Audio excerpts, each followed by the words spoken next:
첫째, 돌려 백성을 인도하심에 13장 17절에서 14장 9절입니다.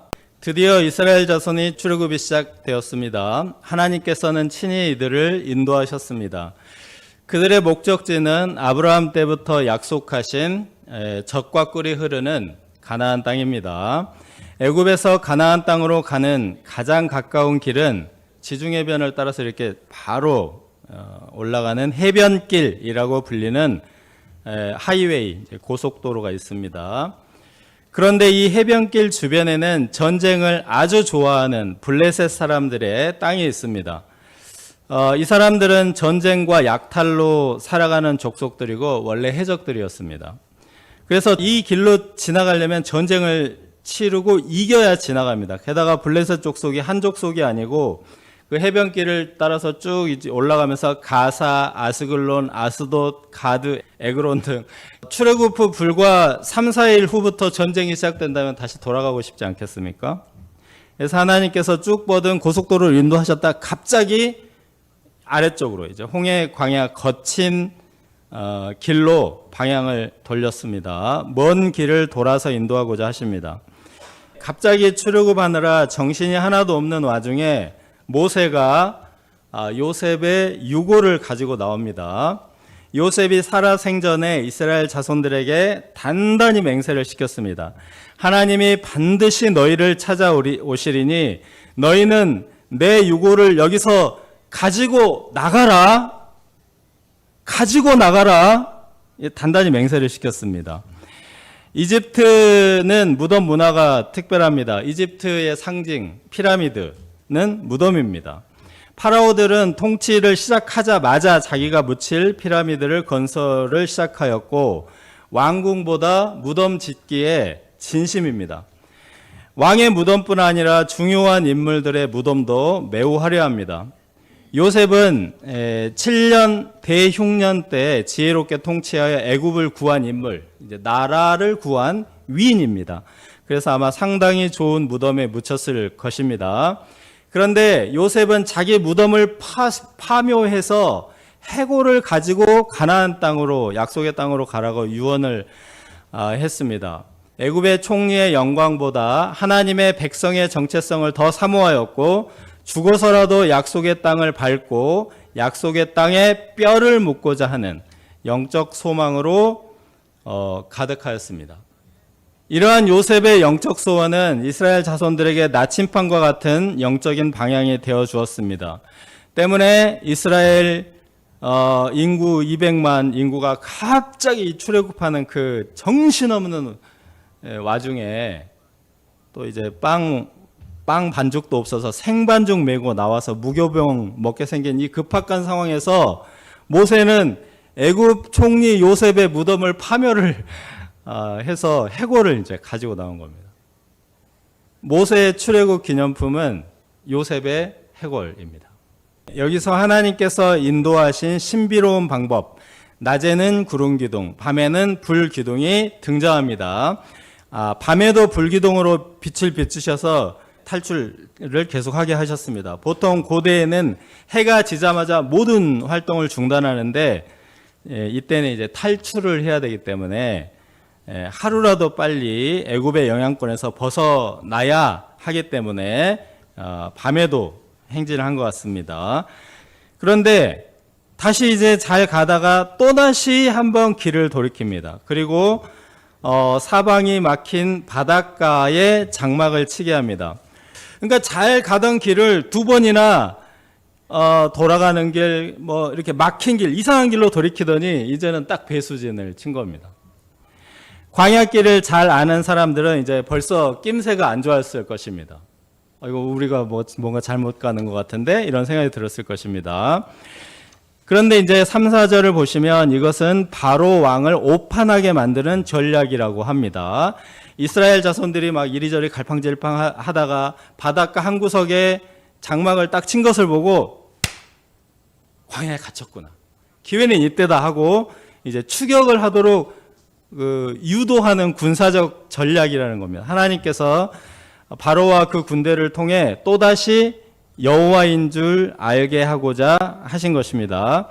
5절에서 9절을 보시면 이 바로가 다시 이제 추격을 시작합니다. 갑자기 사라져버린 200만의 그 노예들의 섬김과 노동력이 아깝다 하면서 선발된 병거 600대와 애굽의 모든 병거를 동원하여 정확하게 그 바알스본 맞은편 비아이롯 곁 해변 이곳으로 이제 추격을 해왔습니다. 이스라엘 자손들은 지금까지 2박 3일 정도는 이제 가벼운 발걸음으로 하나님의 인도하심을 따랐습니다. 사방이 막힌 곳에 장막을 치는 것도 영접을 하고 그곳에 장막을 쳤습니다. 그런데 막상 그 바로가 군대를 이끌고 나타나니까 혼돈과 공포에 사로잡혔습니다. 그들을 때리고 학대하고 죽이던 그 바로와 애국 군대를 보니 완전히 그냥 정신이 나가버린 겁니다. 애굽에 매장지가 없어서 이 광야에서 죽게 하느냐, 여기서 죽느니 차라리 노예가 되더라도 그냥 목숨이나 부지하는 것이 낫지 않은가, 모세에게 원망하고 분노합니다. 우리는 이제 이런 이스라엘 자손들의 반응을 충분히 이해하고 공감할 수 있습니다. 그런데 성경은 이 상황을 인도라고 표현합니다. 하나님께서 갈 길을 정하시고 방향도 정하시고 구름기둥 불기둥으로 이끄시며 인도하셨다. 인도라는 단어가 반복됩니다. 하나님의 인도하심의 특징이 이러하다라는 뜻입니다. 하나님의 인도하심은 고속도로나 빠른 길 또는 안전한 길이 아닐 수도 있습니다. 먼 길로 돌아가기도 하고 막다른 길에서 오도 가도 못하기도 하는 것을 또 하나님의 인도하심이라고 할 수 있다는 것입니다. 이스라엘 자손들은 이제 출애굽하면서 이렇게 생각했을 것입니다. 하나님 따라가면 분명히 꽃길이겠지? 그런데 가시밭길도 이런 가시밭길이 없습니다. 도대체 하나님은 왜 이렇게 인도하십니까? 내가 그와 그 온 군대로 말미암아 영광을 얻어 애굽 사람들이 나를 여호와인 줄 알게 하리라. 하나님의 영광을 나타내시고 여호와 하나님을 알게 하시기 위함입니다. 하나님의 목적은 길이 험하든 위험하든 당신의 백성들이 가는 길에서 하나님의 영광을 보여주고자 하십니다. 우리 신자들에게도 길이 험한가 험하지 않은가, 이것이 이것보다 훨씬 중요한 것이 하나님을 만나느냐 만나지 못하느냐입니다. 나의 하나님을 만나고 나의 하나님을 고백하느냐, 하나님의 영광을 맛보느냐, 이것이 신앙의 만족과 행복과 기쁨을 결정합니다. 예수님께서도 제자들을 데리고 다니실 때 안전한 곳으로 데리고 다니지 않으셨습니다. 하필이면 광풍이 불 때 갈릴리 바다를 항해하시고, 하필이면 그 도착한 곳에 무덤에 사는 거라사 광인을 만나게 하셨습니다. 이를 통해서 광풍을 잔잔하게 하시고 군대 귀신을 쫓아내시는 초월적 능력과 영광을 보여주셨습니다. 하나님의 인도하심은 우리의 생각과 다르다고 성경은 말씀합니다. 이사야 55장 8절 9절, 이는 내 생각이 너희의 생각과 다르며 내 길은 너희의 길과 다름이니라. 여호와의 말씀이니라. 이는 하늘이 땅보다 높음 같이 내 길은 너희 길보다 높으며 내 생각은 너희 생각보다 높음이니라. 제가 이 말씀을 묵상하면서 제갈공명 생각이 났습니다. 또 이순신 장군 생각도 났습니다. 이 전쟁을 아주 잘하시는 분들이죠. 이 제갈공명은 상대편을 어디로 유인해서 이기는 그런 전략을 굉장히 잘 씁니다. 그리고 이순신 장군도 유인작전을 많이 쓰거든요. 그래서 이순신 장군도 반드시 이기는 곳에서 전쟁을 해요. 네, 굉장히 그 전략이 뛰어나서 일본에서 이순신 장군의 신입니다. 신, 전쟁의 신. 이러한데, 사람도 이러한데 하나님의 전술 전략은 얼마나 높겠는가, 뭐 이런 생각이 쭉 들었습니다. 하나님의 더 높은 길, 더 놀라운 생각을 믿고 하나님의 인도하심을 따라갈 수 있기를 기도합니다. 둘째, 바다 가운데를 육지로 행하였고 13절에서 31절입니다. 홍해 앞에 갇혀버린 이스라엘 자손들을 어떻게 도와주십니까? 사방이 가려막혔을 때 할 일은 가만히 서서 여호와께서 행하시는 구원을 보는 것, 관전하는 것, 하여튼 그냥 보는 것입니다. 바로는 기마병과 병거를 끌고 왔는데 사실 이스라엘 자손들이 그래 대적할 무기도 또 막 싸울 전술도 없습니다. 그러니까 여호와께서 그들을 유인하셨기 때문에 여호와께서 친히 싸우신다, 이것을 믿고 친히 싸우시는 하나님의 구원을 보는 것입니다. 여기서 절대로 하지 말아야 할 것이 있습니다. 두려워하는 것입니다. 바로와 병거들을 두려워하는 것은 하나님을 믿지 못하는 것이며 하나님의 능력을 무시하는 것이기 때문입니다. 그 다음에 할 일은 모세의 명령에 따라 바다 가운데로 나아가는 것입니다. 바다가 육지가 되어 마른 땅으로 건너갈 것이라고 믿고 행진하라고 하십니다. 홍해를 건넌다고 해서 대단한 것을 하는 것이 아닙니다. 걸어가기입니다. 걸어가는 것입니다. 가던 길을 계속 가는 것입니다. 출애굽하여 가나안 땅으로 가는 그 발걸음을 중단하지 않고 쭉 그냥 가는 것입니다. 우리 교회가 큰 위기를 겪을 때가 있었습니다. 저는 당시에 며칠 동안 밥을 잘 먹지 못했고 본부 모임에 가서 당시 그 한국 대표였던 이사무엘 목자님께 큰일 났어요, 어떻게 하면 좋습니까 하고 호소하였습니다. 이 목자님은 이제 당시 대표셨기 때문에 대표실에서 막 사람들 만나면 엄청 바빠요. 대표실 내가 문 앞에 서가지고 막 이렇게 앉아보지 못하고. 그래서 이제 목자님이 두 가지 방향을 주셨습니다. 잘 들어보세요. 두 가지 방향. 일단 가서 족구를 하자, 이게 한 가지 방향입니다. 그리고 그 다음에 저녁밥을 먹자, 이 두 가지 방향입니다. 할 수 있는 일이 없을 때는 하나님께 모든 것을 맡기고 평소에 하던 대로 하면 된다 하셨습니다. 제가 당시 그때는 이제 본부에 가면 모임이 다 끝나고 시니어 목자님들과 족구를 하고 밥을 먹거든요. 평소에 하는 것을 그대로 하면 된다. 그래서 족구를 막 한 2시간 하니까 배가 고파서 드디어 밥을 맛있게 처음으로 먹고, 그 다음에 메로나인지 비비빅인지 하여튼 사주셔서 아주 아이스크림까지 후식까지 맛있게 먹고 기운도 차리고 아주 성령 충만한 가운데 믿음을 얻어서 돌아왔습니다.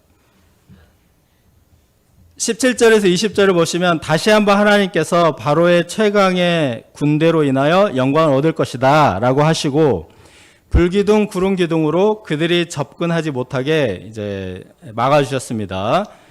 이제 모세가 바다 위로 손을 내밀자 여호와께서 큰 동풍으로 바닷물을 막 이렇게 불어서 물러가게 하시고, 동풍이 뜨겁거든요. 바짝 마른 땅이 되게 하셨습니다. 원래 바다를 건너려면 큰 배를 타야 하는데 이제 이스라엘 자손들은 마른 땅을 딛고 가뿐히 건너갔습니다. 물은 좌우의 벽이 되어서 이스라엘 자손들을 보호를 해 주었습니다. 옛날에는 이제 왼쪽을 건넜다 이렇게 생각했는데 지금은 날짜 계산 이렇게 해보니까 오른쪽 건넜겠다 대충 그렇게 생각하고, 아까 그 지점에 보면 손톱처럼 이렇게 쑥 나와 있거든요. 나와 있는데 이제 해저 지형이 다른 곳보다 굉장히 높아요. 그래서 이쪽을 건넜을 것이 이렇게 생각을 하는 거예요. 아까 그 지역이 누웨이바라는 지역인데 아까 그 손톱처럼 조금 나 있던 이제 그 항공 사진으로 본 거고, 이렇게 넓은 땅이에요. 그 넓은 땅인데 이제 이쪽은 맞은편은 바다죠. 근데 저 넓이가 한 9km 정도 됩니다. 여의도 면적이 한 4배 정도. 그래서 뭐 200~300만도 충분히 여기다 이제 장막을 칠 수 있다고 보고, 나중에 이제 애굽의 군대들이 쫓아와서 저 길목 사이로 들어오려고 하는데 거기 뭐 불기둥이 서 있으니까 못 들어오지 않았을까, 대충 이제 그렇게 좀 이렇게 고증을 해보는 거예요. 그래서 이쪽을 추정을 하는 겁니다. 23절 보시면 애굽 사람들과 바로의 말들, 병거들도 추격하기 위해서 이스라엘 자손들 따라 바다 들어갔는데 하나님께서 군대를 어지럽게 하시고 병거 바퀴를 벗겨서 바다 한가운데에서 이제 바퀴를 수리하는 처지가 됐습니다. 애굽 사람들은 그제서야 여호와께서 이스라엘 자손들을 위해 싸우시고 애굽 사람들을 치시는 것을 깨닫고 이제 도망하기 시작했습니다. 모세가 다시 손을 내밀어 애굽 사람들과 병거와 마병 위에 흐르게 하니 바다의 힘이 회복되어서 애굽 군인들을 바다 가운데 엎으셨습니다. 이스라엘 자손을 추격하러 들어간 바로의 군대는 바닷물에 이제 수장이 되어서 하나도 남지 않았습니다. 애굽 사람들에게는 죽음과 심판이었으나 이스라엘 자손에게는 보호와 구원입니다. 애굽의 주력 부대가 바다에 빠져서 아마도 시신들이 막 엄청나게 떠 있는 그것을 보았을 것입니다. 이스라엘 자손들을 노예로 부리면서 항상 그 이스라엘 자손들 앞에서 어깨에 힘을 주고 막 각질하고 학대하던 그들이 때 죽음을 당하였습니다. 이스라엘 자손들은 이 사건을 통해서 그 공포와 두려움의 대상에서 완전히 해방이 되었습니다. 그리고 이 일을 행하신 여호와의 큰 능력을 보고서야 여호와를 경외하며 여호와와 그의 종 모세를 믿었습니다. 이 출애굽기의 저자 모세는 이 홍해 사건의 의의를 이렇게 정리합니다. 첫째는 하나님이 이스라엘 자손을 위해서 길이 없는 곳에 길을 내셨다. 길을 내신 하나님입니다. 조금 전까지 이스라엘 자손의 앞에는 바다가 가로막았고 뒤에는 세계 최강의 군대가 추격을 하였습니다. 길이 없었습니다. 앞에는 죽음의 바다, 뒤에는 죽음의 군대여서 어디로 가나 이제 죽음의 길 뿐이었습니다. 그런데 하나님의 능력으로 바다 가운데 난 마른 땅, 좋은 길을 만들어 주셨습니다. 200만이 대략 한 3시간 정도 사이에 건넜다고 보이거든요. 그 시간을 이렇게 보면은. 그럼 200만이 3시간을 이렇게 딱 건너려면 홍해가 갈라진 넓이가 한 3km에서 6km는 돼야 돼요. 성경 공부 자료나 영화를 보면은 이렇게 좁은 곳을 통과하잖아요. 그렇게 가면은 2박 3일 동안 지나가야 돼요. 200만이. 그래서 이게 이제 물이 갈라진 게 한 3km, 6km 정도 엄청나게 갈라졌기 때문에 사람들이 보고 완전히 이제 놀라버린 겁니다. 그러다 물벽이 이렇게 쫙 서 있다가 확 내려와서 덮치니까. 네. 그 CCM 찬양 중에 웨이메이커라는 찬양이 있습니다. 홍해뿐만 아니라 광야 인도하심 전체를 아마 부르는 노래 같은데 웨이메이커, 이 길을 만드시는 하나님 찬양이 생각나게 하는 그런 사건입니다. 둘째는 이스라엘 자손만 특별히 보호하시고 특별 대접하신다는 사실입니다. 우리가 바다를 건너려면 원래 배를 타야겠죠. 만약에 200만이 여기서 배삭스를 내고 배를 탔다면 얼마나 들까요? 비용이. 비용이 들 뿐만 아니라 시간도 엄청나게 오래 걸리고. 그런데 그 마른 길을 내서 그 길로 그냥 한 2-3시간 만에 싹 이제 건너게 하셨습니다. 이 고대의 바다와 많은 물은 죽음의 상징입니다. 그런데 이 바다가 길을 내주었고 물이 보호의 벽이 되게 하셨습니다. 이것은 이제 다니엘이 사자굴에 던져졌으나 무사한 것 비슷하죠. 그리고 다니엘의 세 친구들이 7배나 뜨거운 풀무불에 던져졌는데 그을리지도 않는 것, 이런 것과 비슷합니다. 하나님이 특별하게 그들을 대접하셨습니다. 반대로 다니엘과 세 친구들을 모함하고 죽이려고 작당하던 자들이 사자밥이 되고 풀무불에 던져져 녹아버렸습니다. 우리가 종종 자동차 가득한 도로에서 모세의 기적이 일어났다, 이런 뉴스가 가끔씩 나옵니다. 출퇴근 시간에 도로가 꽉 막혔는데 119 구급차가 이제 나타나니까 차들이 좌우로 쫙 갈라져서 구급차가 빨리 지나갈 수 있도록 그 운전자들 수백 명, 수천 명의 운전자들 길이 딱 터지는 장면을 보고 홍해가 갈라지듯 갈라졌다 이제 이런 식으로. 왜 이걸 보고 꼭 모세의 기적을 생각할까요? 항상 모세의 기적이라고. 재밌습니다. 119 구급차가 사람을 살리고 치료하는 특별한 일을 하기 때문에 뭐 규칙, 순서, 교통, 법규 다 무시하고 특별한 대접을 하는 것입니다. 하나님은 이스라엘 자손들을 위해서 이처럼 바다에 길을 열어주셨습니다. 왜냐하면 그들이 하나님의 영광을 나타낼 자들이고 하나님을 알고 하나님을 온 세상 만민에게 전할 자들이기 때문입니다. 만민을 고치시고 살리는 아주 중요한 역할을 담당하고 있기 때문에 특별 대접을 하셨습니다. 이스라엘 자손은 노예였기 때문에 그들의 주인이었던 그 애굽 사람들에게 늘 천대와 하대를 받았습니다. 또 그 부당한 무시와 멸시를 받아도 뭐 어쩔 수 없이 이를 악물고 그냥 참아야 했습니다.